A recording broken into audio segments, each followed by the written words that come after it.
탈선 사고로 중단됐던 KTX 강릉선 운행이 이틀 만에 재개된 가운데 이번 사고의 원인으로 지목된 선로 전환기 불량이 이전에도 6차례나 감지됐지만 코레일은 별다른 조치를 취하지 않았던 것으로 드러났습니다. 김정은 북한 국무위원장의 연내 서울 답방이 사실상 어려워졌다는 관측이 나오고 있습니다. 북미 간 비핵화 협상이 여전히 접점을 찾지 못하고 있기 때문인 것으로 분석됩니다. 한국거래소가 삼성바이오로직스에 대해 상장을 유지하기로 결정했습니다. 주식 거래는 내일부터 재개됩니다. 그러나 분식 회계에 대한 재판을 앞두고 거래소가 성급한 결정을 내렸다는 지적이 일고 있습니다. 공정거래위원회가 하도급 업체에 상습적으로 갑질을 벌인 기업 2곳에 대해 영업 정지 요청 절차에 들어간 것으로 확인됐습니다. 벌점제 도입 20년 만에 나온 초강수의 배경을 단독 보도합니다. 검찰이 이재명 경기지사를 이르면 내일 직권남용 등의 혐의로 기소할 방침인 것으로 확인됐습니다. 그러나 부인 김혜경 씨는 무혐의로 판단해 기소하지 않기로 결정했습니다. 단독 보도합니다.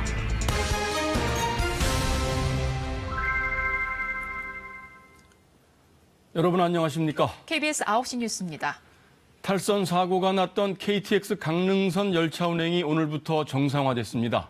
코레일은 탈선 사고 원인인 선로 전환기 오작동이 부실 시공 때문이라면서 책임을 떠넘기는 듯한 태도입니다. 하지만 탈선 사고가 나기 전까지 선로 전환기 오류 신호가 6번이나 감지됐고 코레일이 그동안 경고 신호를 무시해왔다는 사실이 처음 확인됐습니다. 코레일은 관리 소홀 책임을 피할 수 없게 됐습니다. 첫 소식 김나나 기자의 단독 보도입니다. 현재 탈선 사고의 원인으로 지목되고 있는 건 선로 전환기 오류입니다. 선로 전환기 케이블이 강릉 방향과 서울 방향에 각각 반대로 꽂혀 있었다는 건데 코레일은 시공 단계부터 잘못된 것으로 보인다며 책임을 철도시설관리공단으로 떠넘기고 있습니다. 17년 9월 17일 날. 그럼 작년 9월에 개통하기 전에. 그때 점검했을 당시에 이미 좀 잘못 연결돼 있었던 거네요? 네, 그렇게 추정이 됩니다.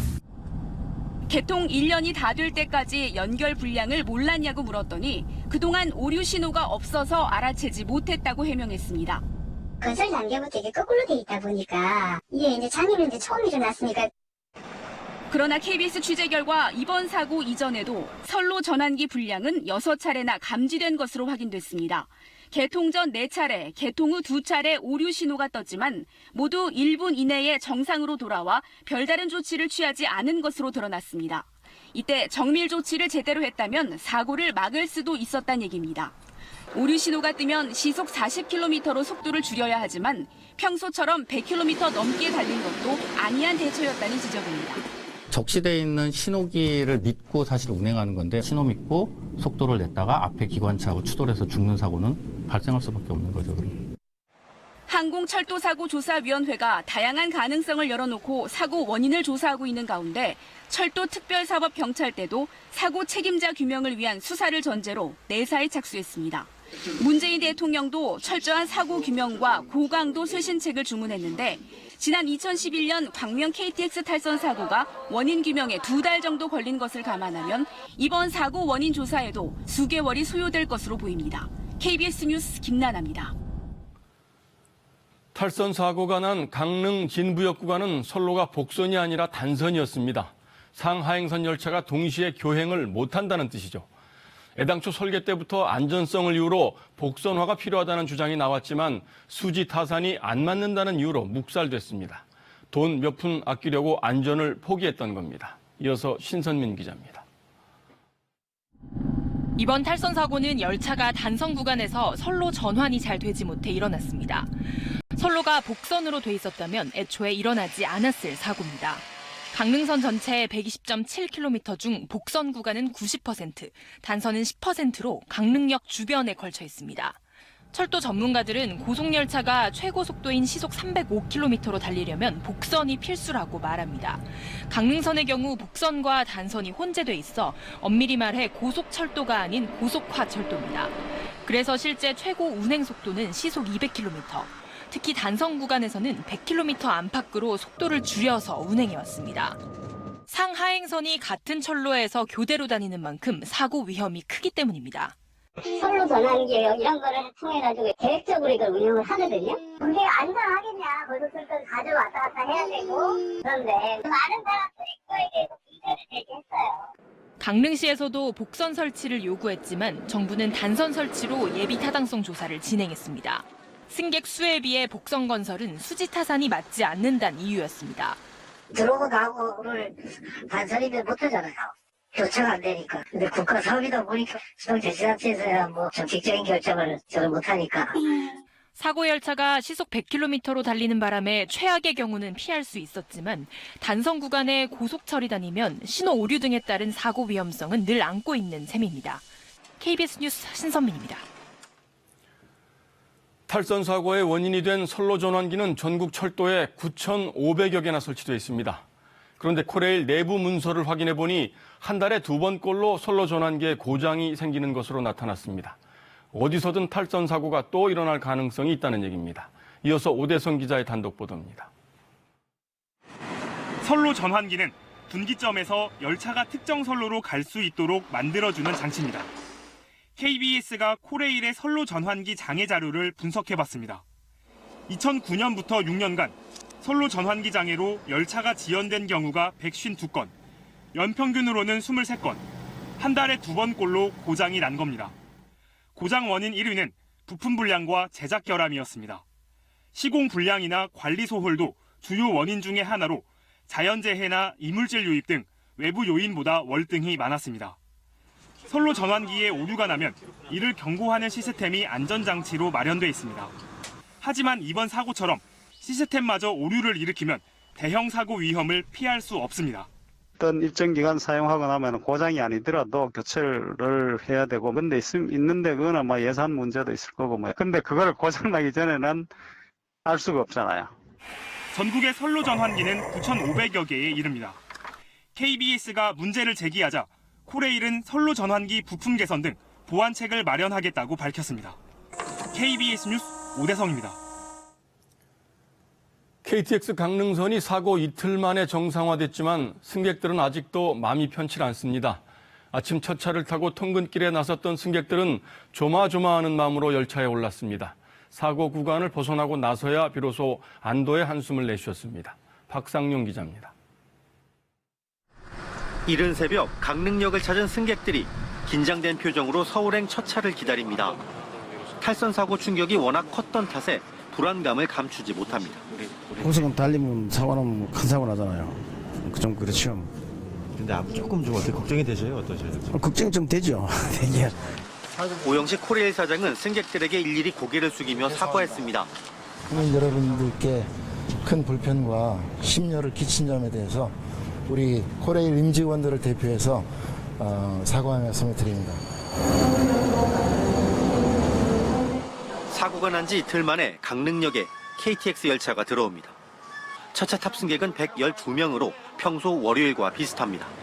새벽 5시 30분 강릉역을 출발한 열차가 5분 뒤 사고 구간에 접어듭니다.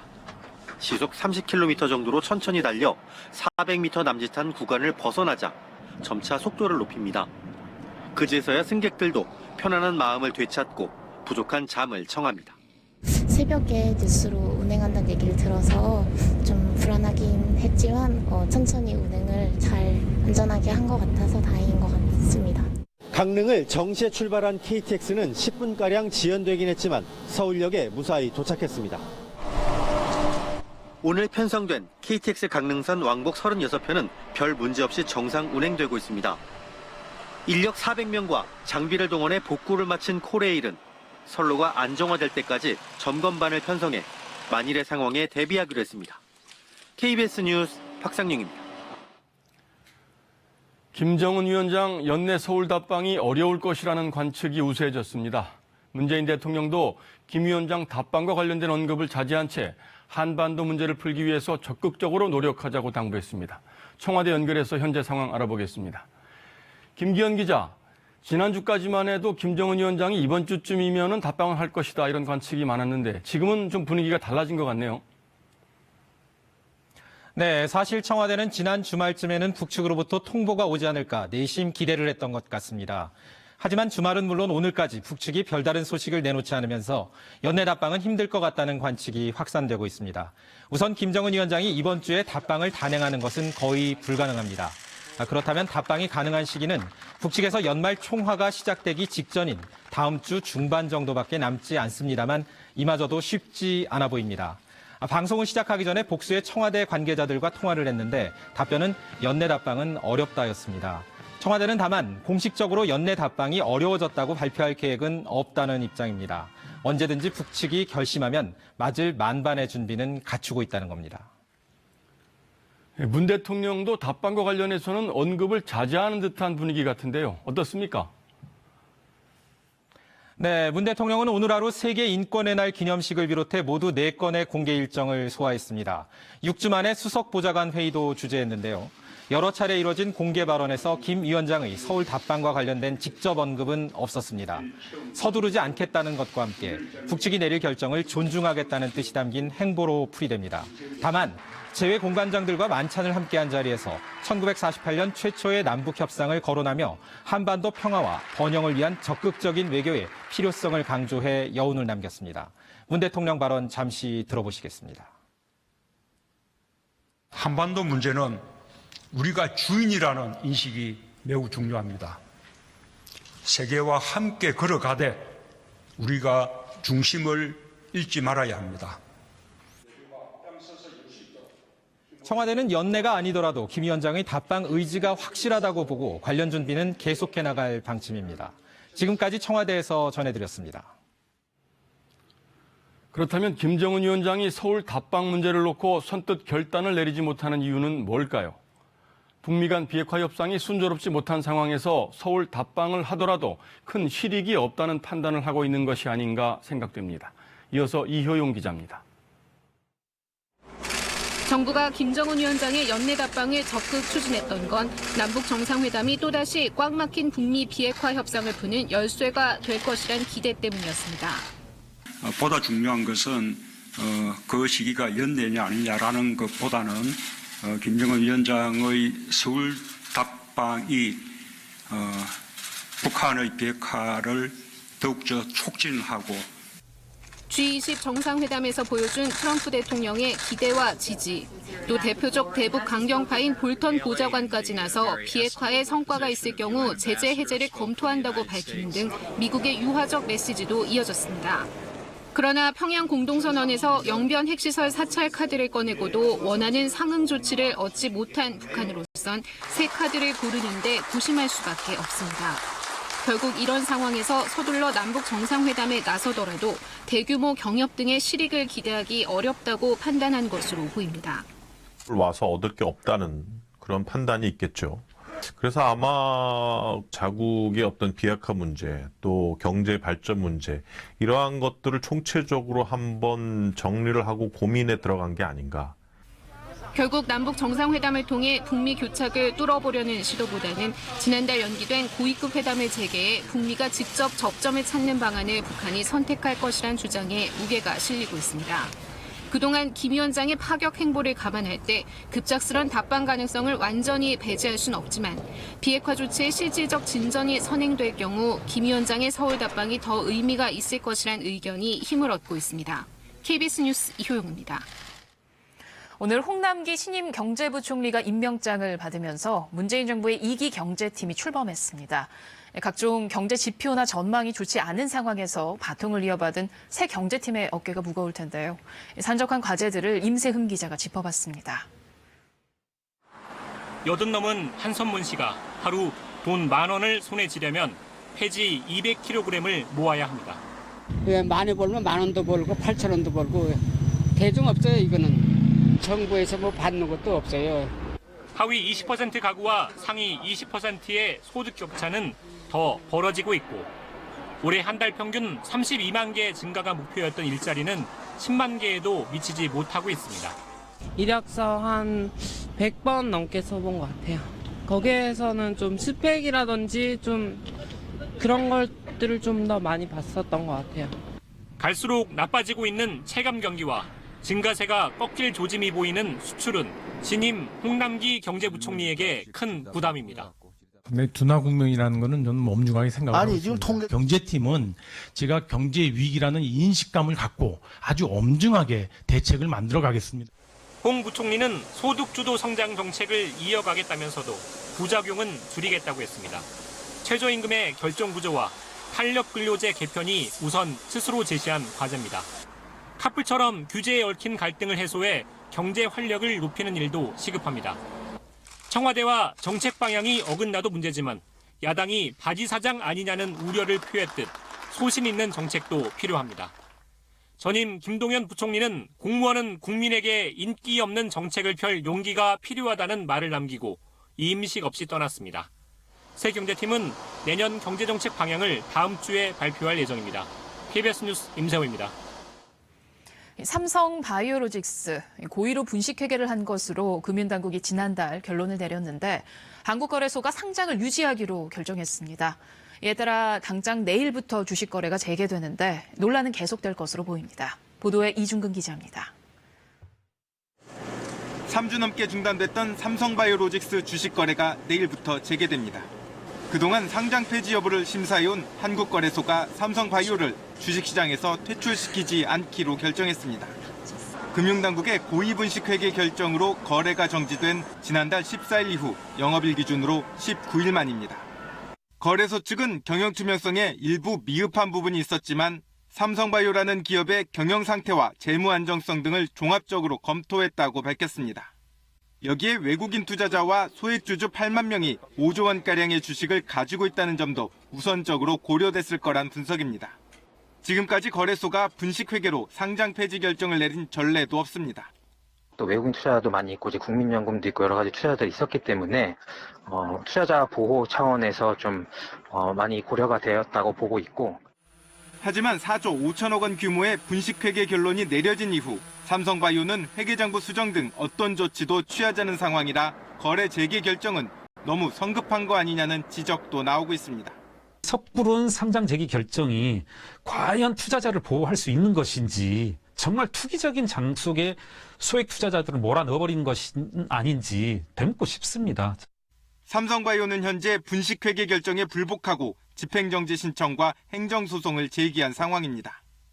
서울행정법원은 오는 19일 집행정지 신청에 대한 첫 신문을 진행합니다. 집행정지 신청이 받아들여지면 삼성바이오는 행정소송이 끝날 때까지 장부를 수정하지 않아도 됩니다.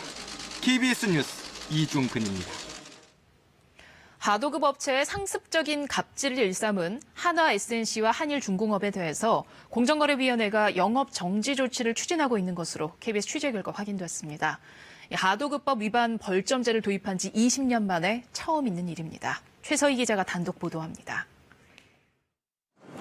한화그룹 김승현 회장의 세 아들이 100% 지분을 갖고 있던 한화 SNC. 지난 2014년 하청업체에 통신공사를 맡기면서 재해나 안전사고가 나면 민형사상 모든 책임을 지라는 계약 조건을 걸었습니다. 또 다른 하청업체에는 소프트웨어 개발 용역대금 7천여만 원을 60일 넘게 주지 않았고 이에 대한 지연이자도 지급하지 않았습니다. 이런 갑질 행위로 한화 SNC가 최근 3년간 받은 하도급법 위반 벌점은 10.75점. 결국 공정위가 한화 SNC에 대해 영업 정지 절차를 추진하는 걸로 KBS 취재 결과 확인됐습니다. 하도급 벌점제를 보면 5점이 넘으면 입찰 제한, 10점이 넘으면 영업 정지 절차를 밟을 수 있는데 10점을 초과한 겁니다. 산업용 보일러 제조업체인 한일중공업도 영업 정지 요청 대상에 올랐습니다.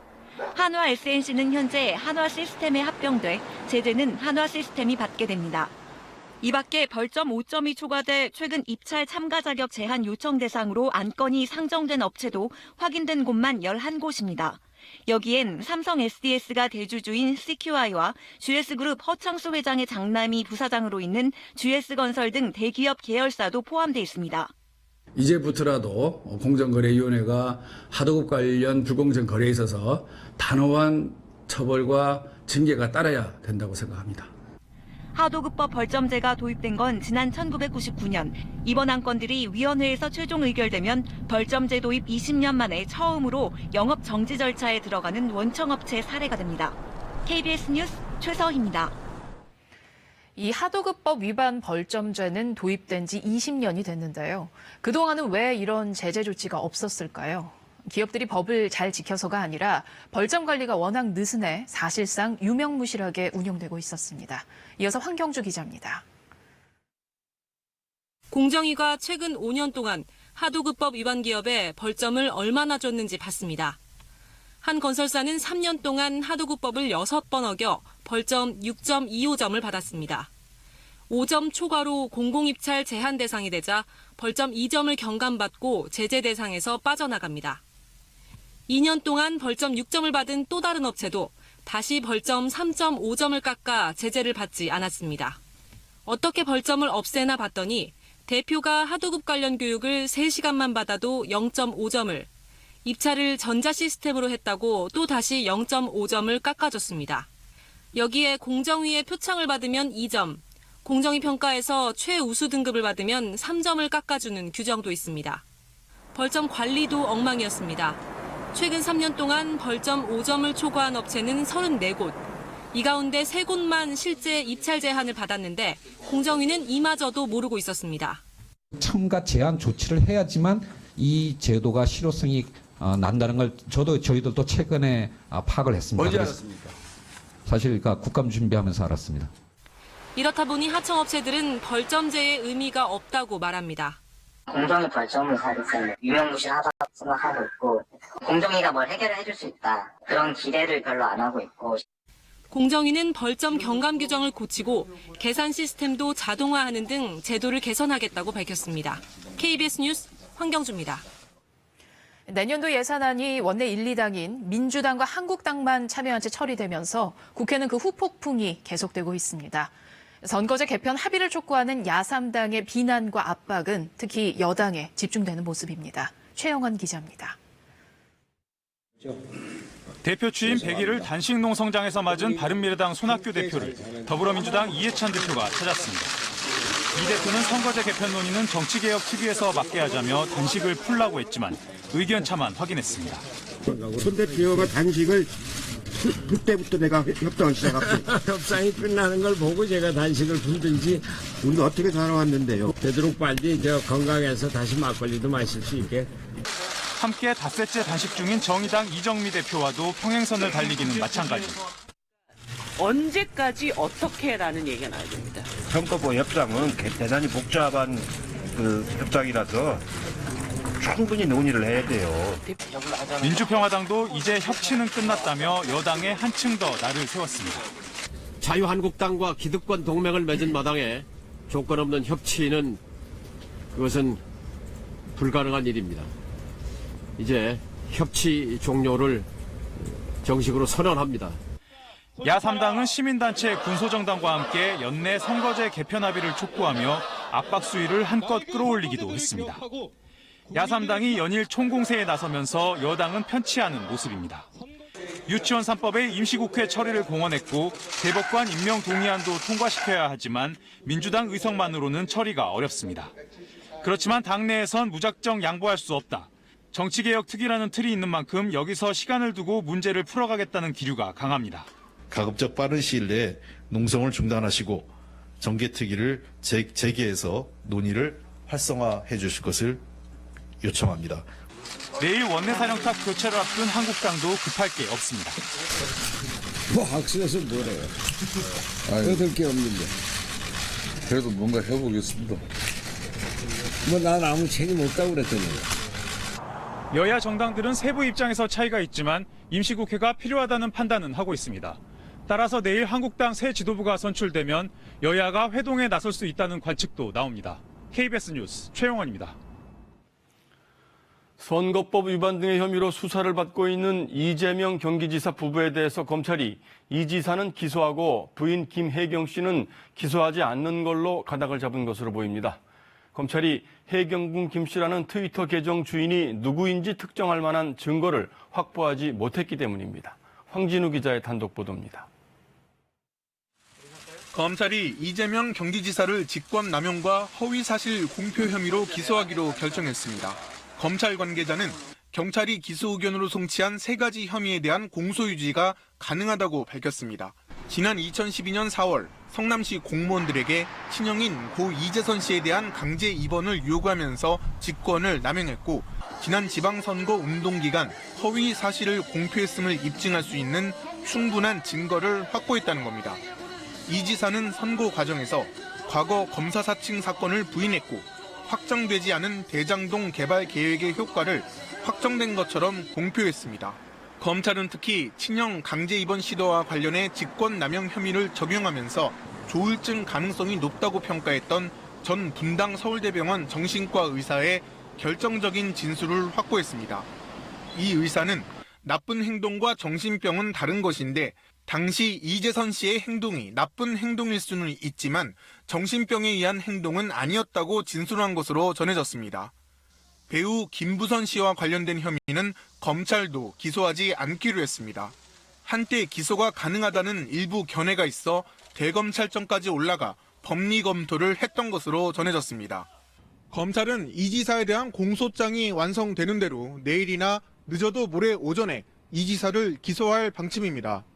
검찰은 그러나 이 지사의 부인 김혜경 씨는 무혐의로 판단하고 기소하지 않기로 결정했습니다. 검찰 관계자는 지금까지 수사한 내용만으로는 공소유지를 하기가 어렵다고 전했습니다. 이른바 해경궁 김씨로 불리는 트위터 계정 정의를 위하여의 실제 주인을 김혜경 씨로 볼 만한 직접 증거들이 충분하지 않다는 겁니다. KBS 뉴스 황진우입니다. 윤장현 전 광주광역시장은 오늘 피의자 신분으로 검찰에 출석했습니다. 검찰은 윤 전 시장과 사기 피의자 간의 통화 기록 등을 살펴보며 선거법 위반 여부를 집중 조사하고 있습니다. 곽선정 기자입니다. 윤장현 전 광주광역시장이 오늘 오전 피의자 신분으로 검찰에 출석했습니다. 지혜롭지 못한 판단으로 시민들에게 심려를 끼쳐 죄송하다고 말했습니다.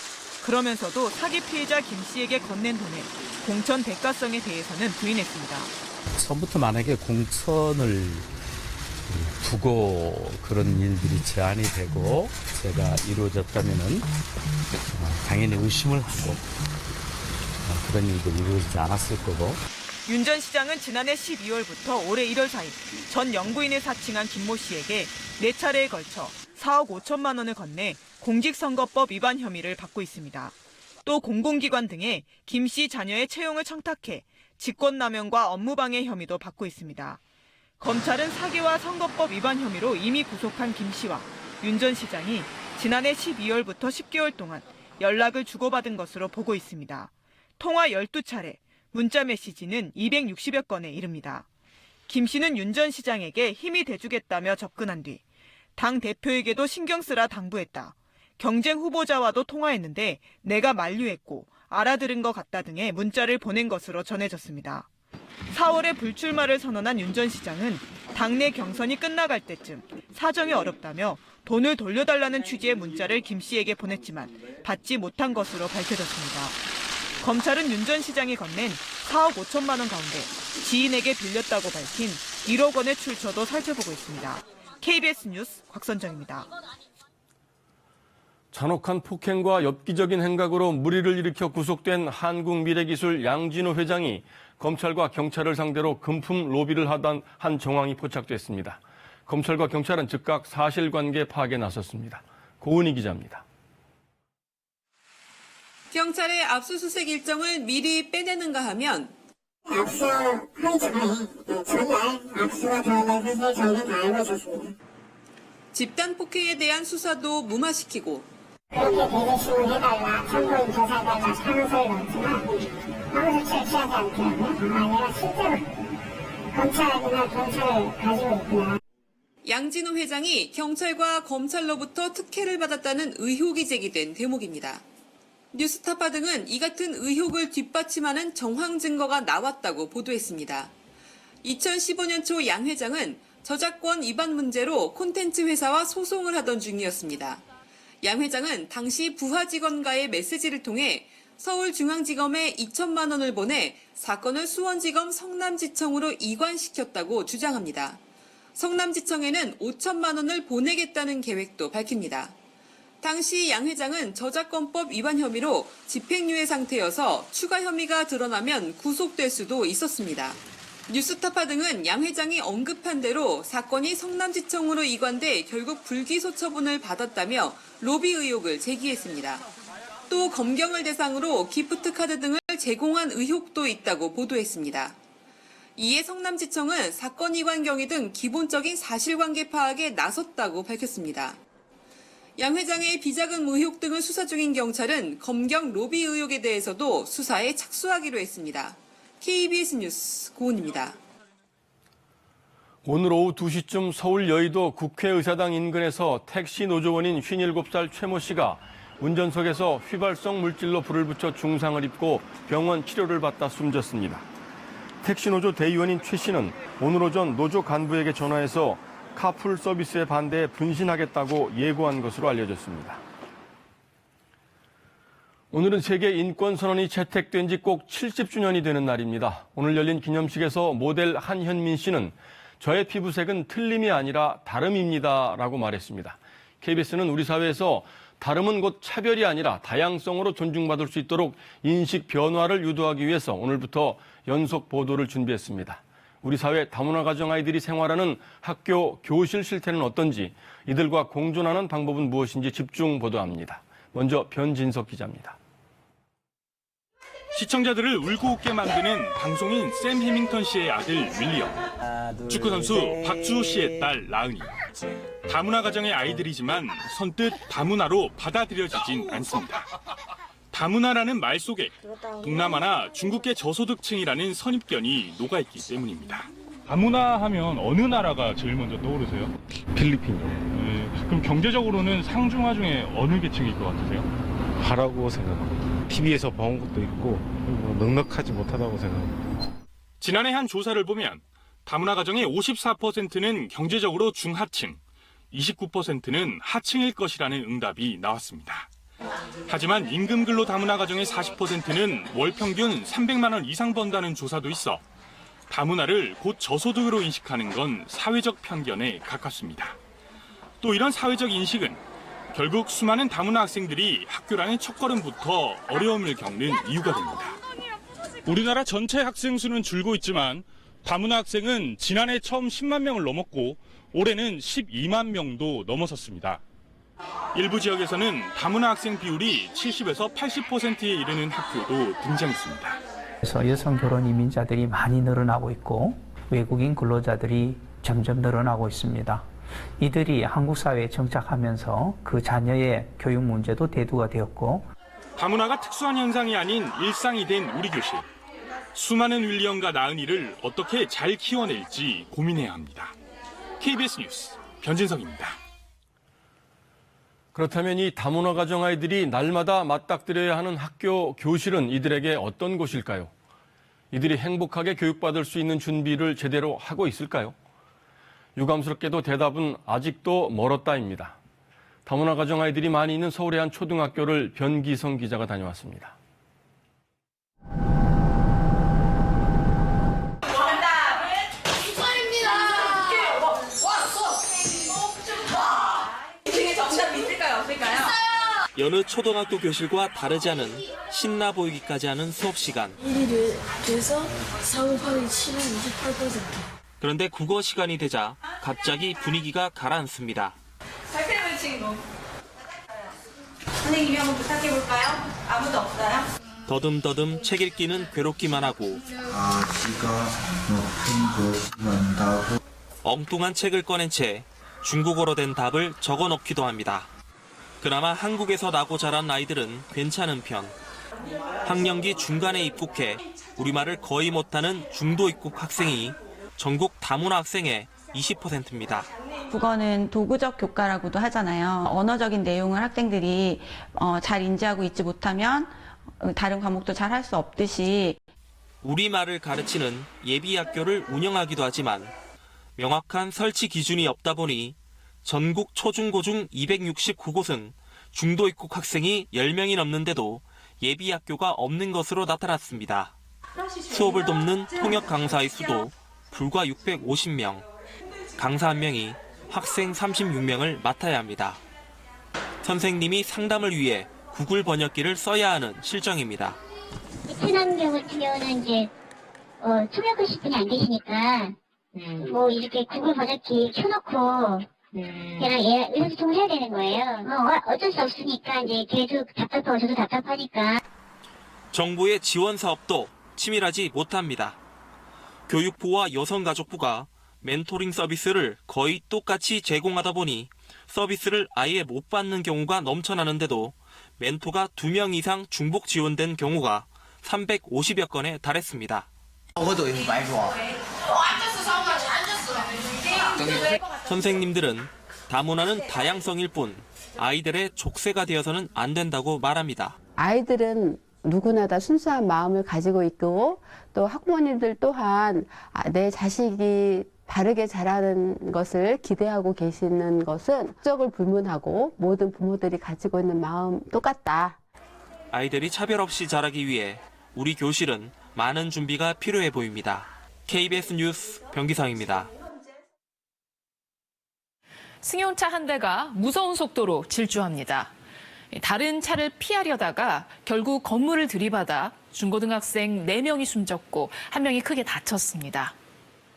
지난 6월 경기도 안성에서 10대 청소년들이 렌터카를 운전하다 낸 사고인데요. 이렇게 면허가 없는 청소년들이 렌터카를 운전하다 낸 사고는 지난 8년 동안 500건이 넘고 이로 인해 18명이 사망했습니다. 무면허 10대들의 렌터카 사고가 끊이지 않는 이유, 최은진 기자가 취재했습니다. 승용차 한 대가 불법 유턴을 시도하더니 버스 측면을 들이받습니다. 운전자는 고등학생, 면허도 없었습니다. 18살 정모근 등 2명은 주운면허증으로 차를 빌려 타고 다니다가 사고를 냈습니다. 제가 보기에도 어려 보였어요. 18살 고등학생인데 면허증을 주워가지고 빌려서 보험 처리가 안 된다고. 다른 사람의 면허증을 가지고 렌터카를 빌렸는데 아무런 문제가 없었습니다. 어리게는 봤는데 그러신 분들 한두 분이 아니시니까 제가 일일이 손님들 만날 때마다 면허증 주시면 이걸 보고 대조를 이렇게 할 수도 없는 거고. 본인 확인이 허술하기는 다른 업체도 마찬가지. 취재진이 직접 다른 사람의 면허를 들고 렌터카 업체에서 차를 빌려봤습니다. 본인이 맞는지 따지는 곳은 거의 없습니다. 제가 지금 휴대폰 복사했잖아요. 계약서는 제가 여기 보면서 미리 작성해 놓을 거고요. 차량 외관만 확인하시고 제 키 내드리면 출발하시면 되시는. 심지어 실제 면허증을 직접 확인하지 않고 차를 빌려주는 곳도 있습니다. 사진만 상관없어요. 굳이 운전만 안 가지고 사진만 가지고 있어요. 본인 확인을 어떤 방식으로 해야 한다는 절차가 아예 없습니다. 렌터카 업체의 관리 책임은 지자체에 있지만 단속엔 사실상 손을 놓고 있습니다. 제가 단속하기보다는 단속을 직접적으로 하기가 할 여건이 잘 안 돼요. 처분하기도 바빠요, 사실. 허술한 관리 속에 지난달 부산에선 16살 학생이 주운 면허증으로 렌터카를 몰다 차량 4대를 부수는 등 청소년 렌터카 사고는 계속되고 있습니다. KBS 뉴스 최은진입니다. 네, 뒤로 보이는 사진은 신들의 정원으로 불리는 앙코르와트입니다. 세계 17개 나라가 자발적으로 복원을 위해서 힘을 모으고 있는데요. 우리나라도 그동안 우리 문화재 복원을 통해 축적된 노하우를 발휘하며 세계 유산 복원 분야에서 성과를 내고 있습니다. 우리나라의 첫 해외 문화재 복원 현장에 장혁진 기자가 다녀왔습니다.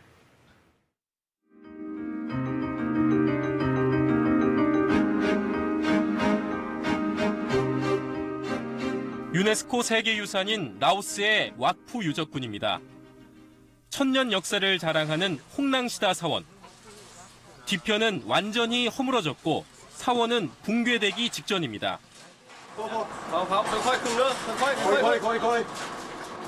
무너진 석재에 흠집이 나지 않게 하나하나 수습합니다. 오랜 세월 방치된 유적을 한국 연구팀이 6년째 복원하고 있습니다. 저쪽에서 보면은 고대 11조가 있어요. 언제 우리가 해체를 했고 어느 위치에서 우리가 발견을 했고.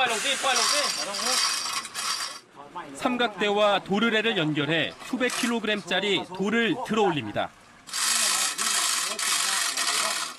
긴 막대 3개로 지지대를 만드는 이른바 드자비 방식은 우리 선조들이 쓰던 건축술입니다. 돌로 세운 사원은 지진 등의 영향으로 파괴됐습니다. 무너진 석재를 퍼즐 맞추듯 제자리로 끼워 넣습니다.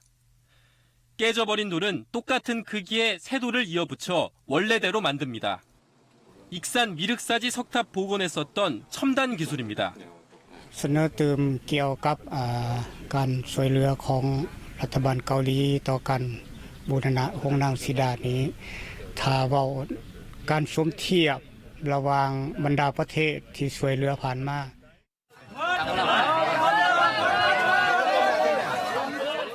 찌는 듯한 무더위 속에 함께 땀 흘려온 우리 연구진들. 라오스인들이 전통 의식으로 축복합니다. 현지 언어와 문화를 배우며 싹튼 우정은 기술 전수 못지않게 값진 열매입니다. 인류 공동의 자산을 보호하고 보존하는 것은 세계 시민으로서의 당연한 의무이자 권리라고 생각을 합니다. 홍낭시다 사원은 고대 성지 순례길의 시작점으로서 라오스인들에겐 마음의 안식처 같은 곳입니다. 순례길은 여기서 남서쪽으로 260km 떨어진 앙코르 와트까지 이어집니다.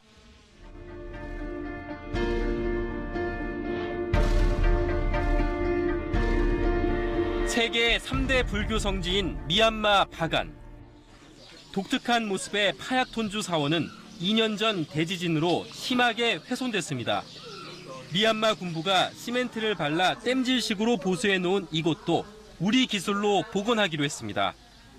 그때의 그 기술과 재료를 재현을 해서 복원하는 게 가장 중요한 거기 때문에 분석 작업이 진행이 되고 있고요. 제대로 된 수장고조차 없어 유물을 방치해왔던 박물관도 장비 지원을 받아 모습을 갖췄습니다. မြန်မာနိုင်ငံကနေပြီးမှပေါ့လေကိုရီးယားပြည်သူတွေအတွက်ရိက္ခာဆန်နေတန်ကြီးမုံရာထောင်ကြည့်ပြီးမှကူညီထောက်ပံ့ပေးရတာရှိပါတယ် 잦은 내전과 난개발로 위기에 처한 동남아 유적들. 문화재 복원에 뛰어든 선진국들은 도로를 깔고 다리를 놓는 시설 투자도 아끼지 않습니다. 공적 원조를 통해 경제적 협력을 강화하고 문화적 자부심도 챙기고 있습니다. In terms of United Nations and UNESCO, it is also part of a peacekeeping process. It's about sharing culture and understanding culture, and reinforcing it and conserving it for the future. 문화유산 복원은 국경을 넘은 세계인의 소망. 찬란했던 인류 문명을 되살리는 일에 우리도 힘을 보태고 있습니다. KBS 뉴스 장혁진입니다. 보통 노인 질환으로 생각하는 백내장이 젊은 층에서도 늘고 있습니다. 30, 40대 10명 중 3명은 백내장을 앓고 있다는 조사 결과가 나왔는데요. 박광식 의학 전문 기자가 보도합니다. 투명해야 할 눈의 수정체가 뿌였습니다. 왼쪽 눈의 수정체에는 하얀 솜털 같은 게 끼어 있습니다. 수정체가 흐려져 시력이 떨어지는 백내장입니다. 이 남성은 39살에 백내장이 생겨 수술을 받았습니다. 처음에 알게 된 건 외부에 나가면 눈이 너무 부셔서 놀랬죠. 노인 양반들만 걸린다고 판단을 했었는데 생각을 했고, 근데 젊은 사람도 걸릴 수 있구나. 삼성서울병원이 건강한 30, 40대 260여 명을 정밀 검진한 결과 30% 가까이에서 백내장이 발견됐습니다. 대부분은 증상이 가벼워 평소 별 이상을 못 느꼈습니다. 백내장은 보통 50대부터 시작된다고 알려졌는데 최근에는 발생 시기가 10년 이상 빨라진 겁니다. 비교적 젊은 나이에 백내장이 발생하는 데에는 흡연과 자외선이 영향을 미친 것으로 나타났습니다. 담배를 피우는 사람은 피우지 않는 사람보다 백내장 발생이 3배 가까이 많았습니다. 흡연 같은 경우는 수정체의 산화 과정을 촉진을 시킨다라는 그런 가설들이 제시가 되고 있고, 카드뮴이라든가 납 같은 물질들이 또 수정체에 축적이 된다라고 하는 그 기전들도 같이 제시가 되고 있습니다. 하루 40분 이상 매일 야외 활동을 하는 사람도 그렇지 않은 사람보다 3배 가까이 백내장 발생이 많았습니다. 백내장의 위험을 줄이려면 금연을 하고 야외 활동을 할 땐 선글라스를 착용하는 게 좋습니다. 젊은 나이더라도 눈이 침침하거나 눈부심이 심하다면 안과 검사를 받을 필요가 있습니다. KBS 뉴스 박광식입니다. 고 노회찬 전 의원이 올해 대한민국 인권상 수상자로 선정됐습니다. 노 전 의원은 세계 인권선언 채택 70주년을 맞아 오늘 서울 중구 대한성공의 서울대성당에서 열린 2018 인권의 날 기념식에서 생전에 노동자와 여성, 장애인 등 사회적 약자들의 인권 향상에 기여한 공로를 인정받아 이 상을 받았습니다.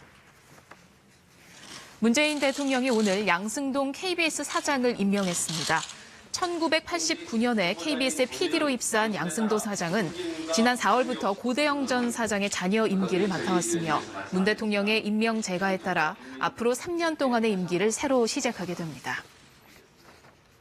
한국조선업이 7년 만에 중국을 제치고 올해 연간 수주 실적 세계 1위를 달성할 것이 확실시되고 있습니다. 영국의 조선해운 분석기관 클락슨 리서치에 따르면 올해 1월부터 11월까지 전 세계 선박 발주량 가운데 한국 조선사들이 42%를 수주해 국가별 수주 1위에 올랐습니다.